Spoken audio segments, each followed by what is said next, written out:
There is a rhythm out here that the world has almost forgotten.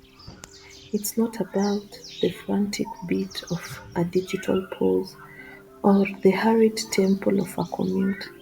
It's the slow, steady rhythm of the sun cresting the hills, of the dew lingering on the grass, and of breath, my own breath, moving in and out in time with the land.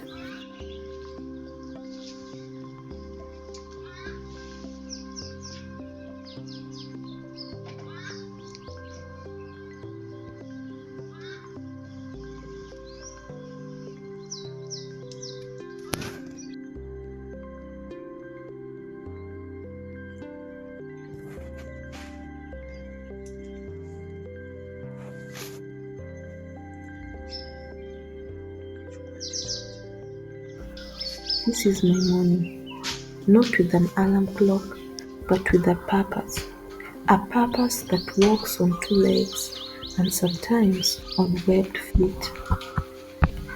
Meeting my feathered council each morning is my first meditation. The geese, with their dignified waddle and watchful eyes, the turkey, a creature of surprising grandeur, and the chickens, each a little personality scratching out a living. They don't care about my to-do list from yesterday or my anxieties about tomorrow. Their world is this moment. Is the grain in the feeder? Is the water clean? Is the sun warm on their feathers? In their simple, immediate needs, they teach me everything about presence. The ancient Chinese philosopher Confucius once said, "The man who moves a mountain begins by carrying away small stones." Out here, I'm learning the profound truth in that a sustainable life isn't built in a day. It's built in these small, repeated rituals. Filling the waterer, collecting the warm eggs. Each small stone I carry, each simple, tangible task is slowly building the life I envisioned. There's a beautiful African proverb that echoes in my mind as I work. However long the night, the dawn will break. For me, this isn't just about perseverance, it's about trust. Trusting that the sun will rise, the seeds will grow, and the seasons will turn, all without my frantic intervention. My job is not to control, but to cooperate, to be a steward, to care for this small patch of earth and the creatures in my charge.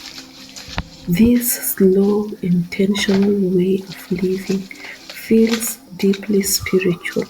It brings to mind the words of Jesus in the Gospel of Matthew. It has been my favorite verse for a long time. It says, "Look at the birds of the air. They do not sow or reap or store away in barns, and yet their heavenly Father feeds them. Are we surely not much more valuable than them? Can any of us, by worrying, add a single hour to our lives?" And in Psalms, the psalmist tells us to be still, and know that He is God. Wow. Be still is often a command that we ignore so much. But out here, I've come to learn in this short period of time I've started living off grid. I've learned that stillness isn't an absence of activity, it's a quality of attention. It's the stillness I feel while watching the geese glide across the pond, their movement creating perfect silent ripples. It's the patient warmth of an egg held in my hand, a small, perfect gift.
Hi.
The writer and farmer Wendell Berry penned a line that has become a North Star for me.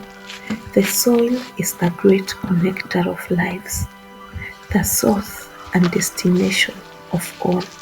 Wow, how profound is that? As I tend to this land and these animals, I feel that connection. I am no longer just a consumer, separate from the sources of my food and shelter. In fact, I am a participant in a cycle that is as old as creation itself. It's humbling, it's empowering.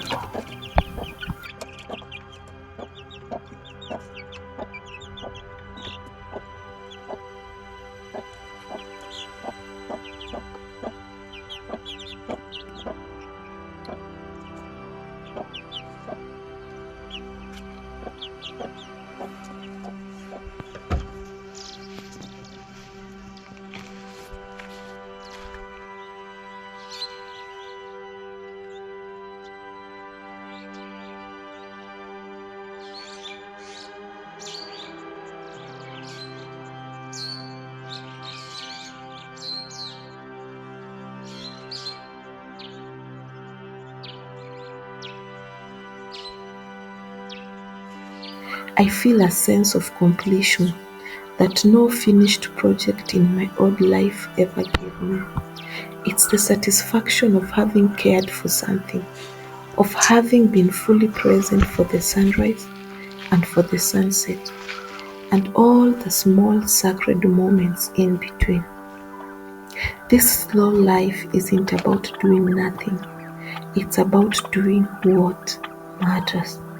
It's about choosing your burdens wisely and finding that in the gentle weight of a watering can or the quiet responsibility for another creature, you find your own freedom.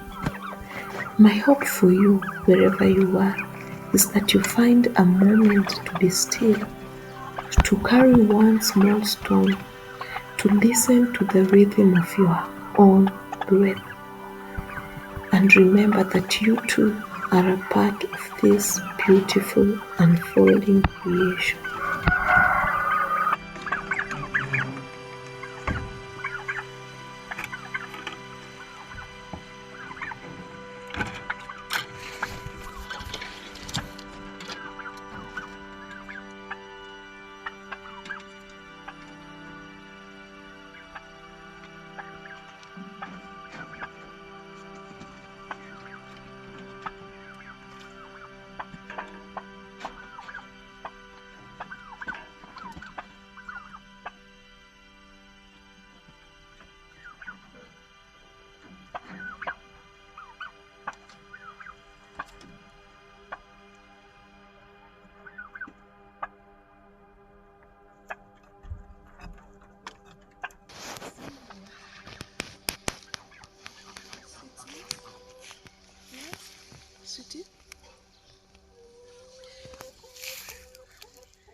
Until next time, may your days be slow, your heart be light, and your life be full of meaning. Peace from the home of faith, Homestead.